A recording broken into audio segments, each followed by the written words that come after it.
You want a family, little girl? Here's the deal. Play something that doesn't sound like noise at my charity event next Friday, and I'll give you a home. But when you choke, and trust me, you will, I don't want to see your face anywhere near my concert hall again. What happens when a cold-hearted millionaire's cruel dare sets the stage for the most shocking moment of his life? When 10-year-old Amara, an orphan from Nigeria, with nothing but a worn-out violin and a heart full of music, accepts a challenge designed to break her, no one is ready for what's coming. This is the story of how a single melody, a haunting and powerful tune, can silence a room full of New York's most powerful people, shattering their prejudice and warming their cold hearts. Hey, it's your boy from Black Fables. I'd really appreciate it if you watch or listen to the whole story and drop a rating out of 10 in the comments. Your feedback helps me bring you even better stories. If you're new here, hit that subscribe button and ring the bell so you don't miss out on my daily stories. Thanks, and let's get into it. The biting New York wind whipped around the corner of Carnegie Hall, but Amara barely felt it. Her small 10-year-old fingers, numb from the cold, moved with a practiced grace across the strings of her scuffed-up violin, pulling a melody from the wood that seemed to cry out against the city's noise. A piece of flattened cardboard was her only shield from the icy sidewalk. She played a folk tune from her home in Nigeria, a song of sunshine and wide-open spaces that felt a million miles away from this concrete jungle. The evening crowd, dressed in fancy coats and expensive shoes, rushed past.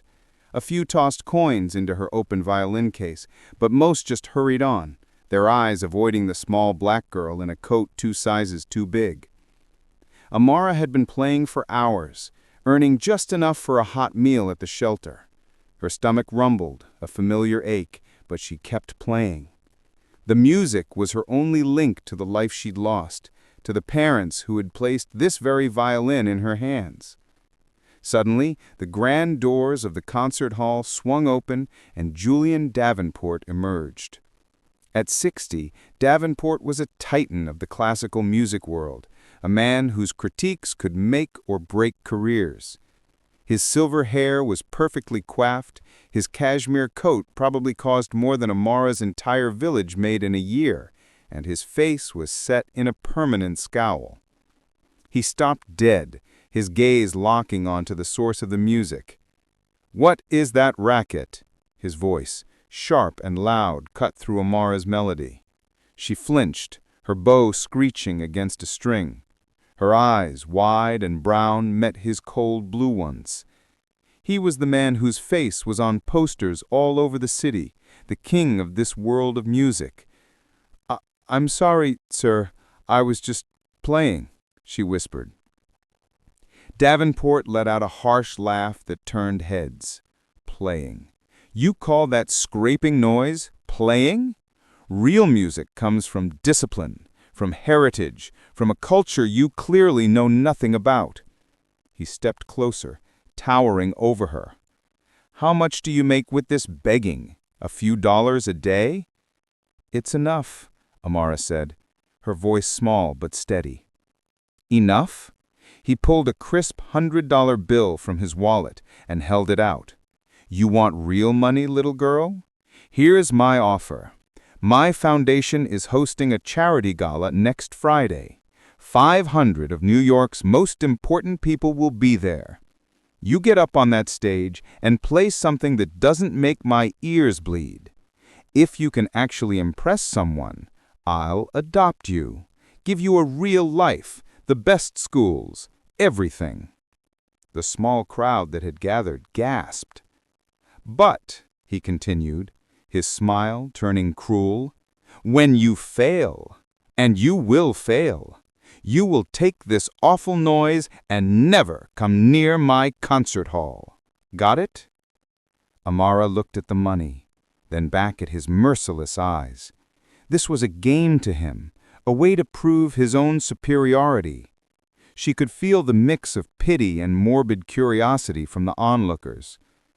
"Keep your money," she said, her voice shaking but firm. "I'll take your challenge." Davenport's laugh echoed again as he tossed the bill into her case anyway. "Friday, 8 p.m. sharp. Don't be late." He turned and walked to his waiting town car. "And do try to find a bath before you show up," he called over his shoulder. The St. Jude's Center for Children was buzzing with the usual evening chaos when Amara slipped through the doors, her violin case held tight against her chest.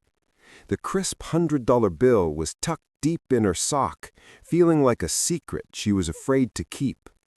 "Amara, honey, there you are." Sarah Peterson's voice was a warm blanket in the noisy room. A woman in her late 40s with kind eyes and a tired smile, Sarah had run St. Jude's for 10 years and had a special place in her heart for the quiet girl with the magical violin. "What happened? You look like you've seen a monster." She led Amara to a small table away from the dinner line, where other kids were finishing up their macaroni and cheese. Amara put her violin case down gently, and the whole story spilled out. The cruel offer, the mocking laugh, the impossible challenge. As she spoke, Sarah's expression hardened. "Julian Davenport," she said, the name tasting like poison. "That man's foundation gives us a grant every year, but he's a snake. He uses people for sport, Amara. This isn't an opportunity, it's a trap." "But what if it's my only chance?" Amara whispered, her eyes pleading. "A real home, Sarah, a real life." "Honey, I know how badly you want that," Sarah said, taking Amara's small, cold hands in her own. "But men like Davenport don't give handouts. They build stages to watch people fall." "Then I won't fall," Amara said, a spark of defiance in her eyes. "I'll play the song my papa taught me, the one he said holds the heart of our home." A younger boy named Leo, who followed Amara around like a shadow, overheard them. "Are you going to play for the rich man, Amara? Is he going to adopt you?" he asked, his voice full of a child's innocent hope. The question hung in the air, heavy with the weight of every orphan's dream. "My parents were musicians," Amara said softly, more to herself than to anyone else. "First and second violin in the Lagos Symphony Orchestra. They believed music was a bridge between worlds. They said my music would take me places they could only dream of." She touched her violin case. "This was my papa's. He gave it to me right before the fire." Sarah's face softened with pain. She knew the story, a tragic accident that had left Amara an orphan, sent to America to live with a distant relative who later abandoned her at the steps of St. Jude's. The lights in the dining hall flickered, a signal for cleanup. As the kids started shuffling off to their rooms, Sarah pulled Amara aside. She said, "Listen to me," she said urgently. "You don't have to do this. There might be another way." She unlocked a small cabinet where she kept the children's important documents. From a folder with Amara's name on it, she pulled out a worn, sealed envelope. The letter was addressed in her mother's elegant handwriting to a Mr. David Chen, with a New York address. "Who's David Chen?" Amara asked, her heart pounding. "He was a genius," Sarah said quietly, "one of the greatest violinists of his generation. But about 5 years ago, he went missing, gave it all up. Your parents must have known him.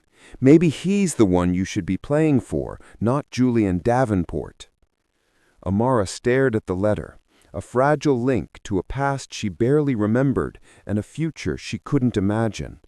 Could this mysterious, forgotten musician be the key to everything?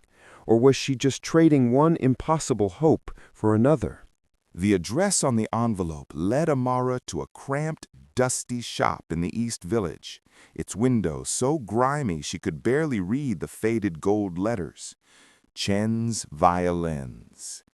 The bell above the door let out a sad little jingle as she stepped inside.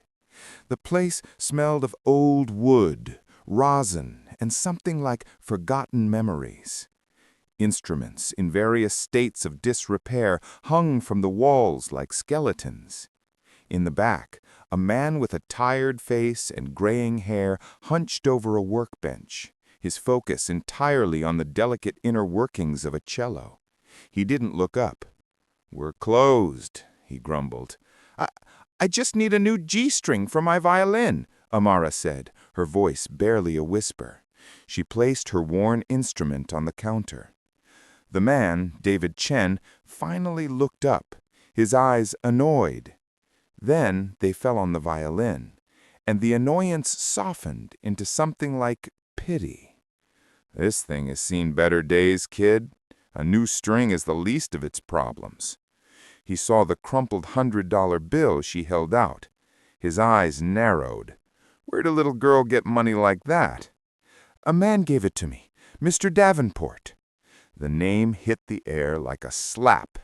David Chen froze, his face clouding over with a deep, old anger. "Julian Davenport," he said, his voice low and dangerous. "Stay away from him, kid. He's a poison that ruins everything he touches." He challenged me," Amara stammered, feeling a sudden need for this broken man to understand. "He said if I play at his gala and impress his guests, he'll adopt me." David let out a bitter laugh. "He's not offering you a home. He's buying a spectacle. He wants to watch you fail." Desperate, Amara pulled the worn letter from her pocket. "My mother told me to find you." He took the envelope with a trembling hand, instantly recognizing the handwriting. He sank onto a nearby stool, his breath catching in his chest. "Iao Andele," he whispered, reading the letter, his eyes filling with tears. "I knew your parents, kid. They were two of the brightest lights I ever knew. They played with a fire that could warm a frozen city." His voice broke. Davenport hated them for that. He called their music unrefined. He destroyed your father's confidence on a world stage. He looked at Amara, truly seeing her for the first time. The same determined eyes as her mother, the same proud set of her father. "Play for me," he said, his voice raw with emotion. "Play what you were playing for him." Amara picked up her violin and began her Nigerian folk song. The melody filled the dusty shop, a song of resilience, of joy, and of deep, unbreakable roots. When she finished, David was silent, tears streaming down his face. "He wants to humiliate that song," he said fiercely. "He wants to prove that music with that much soul doesn't belong in his world." He stood up, a new fire in his eyes. "You can't fight a monster like him with a broken shield." He walked to a velvet-lined case in the corner and opened it. Inside lay a violin that glowed with a rich, dark light. "This was your mother's," he said softly. "She sent it to me to be revarnished a month before the fire. I couldn't send it back." He placed it gently in her hands. "Now we fight back. But you have to understand, Amara, this isn't about impressing his guests anymore. This is about making that man and everyone in that room hear the truth. Are you ready to show them what real music sounds like?" For the next few days, Chen's violins became Amara's sanctuary. David Chen, a man who hadn't truly lived in years, came alive. He and Amara worked for hours, the dusty shop filled with the sound of scales, arpeggios, and the soaring melody of Amara's Nigerian folk song. "No, not like that," David would say gently. "Your parents knew that music isn't just in the notes, it's in the space between them. Let it breathe, make it speak." He showed her how to blend the raw emotional power of her folk music with the complex technical structure of a Bach sonata, creating something entirely new, a sound that was both ancient and immediate. Meanwhile, on the 50th floor of a glass skyscraper overlooking Central Park, Julian Davenport was orchestrating Amara's downfall. "The stage will be bare except for the piano and a single stool for the girl," he instructed his assistant, Thomas. "I want the contrast to be stark when our real prodigy, young Mr. Hemlock from Juilliard, takes the stage after her." Evelyn Reed, the youngest member of his foundation's board, shifted uncomfortably in her leather chair. "Julian, isn't this a bit much? The press is already calling it a cruel publicity stunt. What if the girl is actually good?" "Good?" Davenport scoffed. "She's a street performer, Evelyn. She plays with passion, I'll grant you, but it's undisciplined noise. I've invited Alastair Finch from the Times. He will pen the definitive obituary for this sentimental nonsense, and we will cement our foundation as the true guardians of classical excellence." Just then, Thomas cleared his throat nervously. "Sir, there's something you should see." He handed Davenport a tablet. It showed a grainy photo of Amara leaving Chen's violins. Sources say David Chen is coaching her. Davenport's face, already cold, turned to ice. "Chen," he hissed, "the man he had publicly shamed and driven from the concert world years ago. So the ghost wants to fight back." His thin lips twisted into a cruel smile. "Perfect. He can have a front-row seat to watch his legacy fail all over again." That evening, as Amara perfected the final heart-wrenching passage of her piece, Sarah arrived at the shop with a bag of sandwiches. Her phone buzzed with a message from an unknown number. It read, "He's planning to humiliate her. A major critic and a Juilliard student are waiting in the wings. She's walking into an ambush." Sarah's face went pale as she showed the message to David. For a moment, Amara's confidence wavered. He wants everyone to laugh at me," she whispered, her hands trembling. David knelt before her, taking her small hands in his. "Amara, listen to me. Forget him. Forget the crowd. When you step on that stage, you are not playing for them, you are playing for your mother and father. This violin," he said, touching the instrument with reverence, "it holds their memory. Let them sing through you one last time." Amara looked down at her reflection in the dark, polished wood of her mother's violin. Her fear slowly burned away, replaced by a white-hot determination. She now understood this was more than a challenge. It was a chance to reclaim a story that a cruel man had tried to erase. But as she prepared to walk into the lion's den, the question remained: could her truth possibly be loud enough to drown out his lies? The Davenport Grand Ballroom was a temple to wealth, glittering with chandeliers and dripping with jewels. Amara stood in the wings, the simple blue dress Sarah had found for her at a thrift store, feeling like a costume.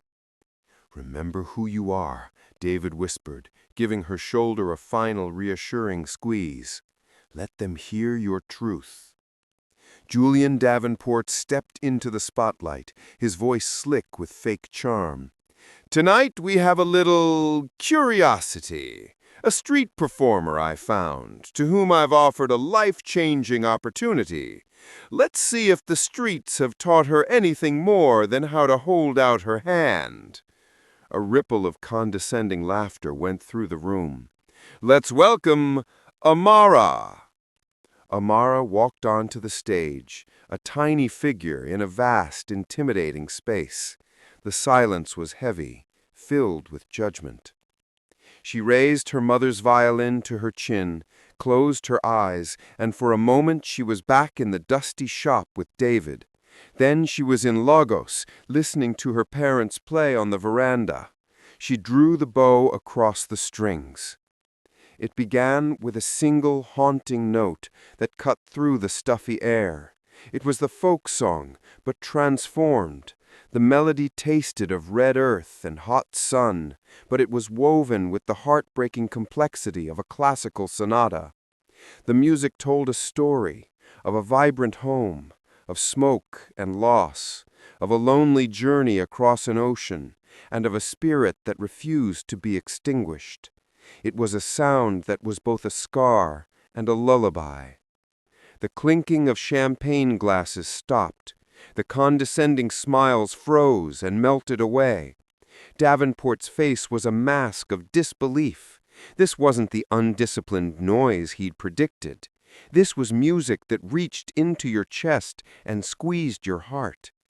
Near the front, Alastair Finch, the city's most feared music critic, was scribbling furiously in his notebook, his expression one of pure, unadulterated awe.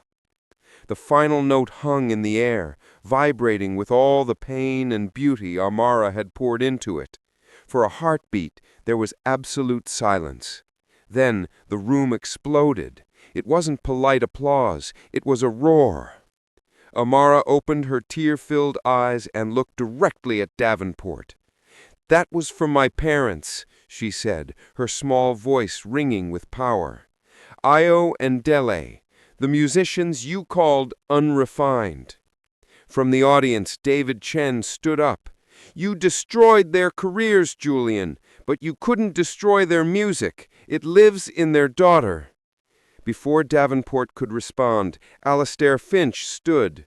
"What we have just heard," the critic announced, his voice booming, "is not mere talent, it is genius.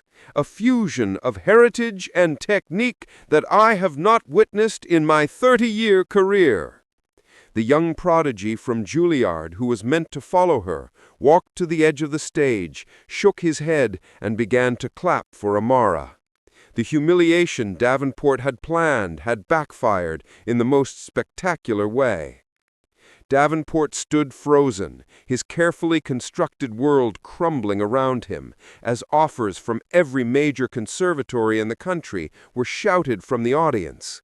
He had wanted to make an example of the poor little black girl. Instead, she had made an example of him. Dear friend, every child has a song inside them. Their potential is a sacred gift waiting for a chance to be heard. Talent doesn't care about a person's background, their race, or how much money they have. It blooms in every corner of the world, often in the places we least expect. There are millions of Amaras out there right now, brilliant, gifted kids whose light is hidden by circumstance. They need us to be the ones who stop and truly listen. If this story moved you, please hit that like button and subscribe to Black Fables. Share this video with someone who needs a reminder that their dreams matter and their voice deserves to be heard. Let's be the community that builds stages, not cages. Thank you for watching, and thank you for believing. Subscribe now. Share the light. Be the change.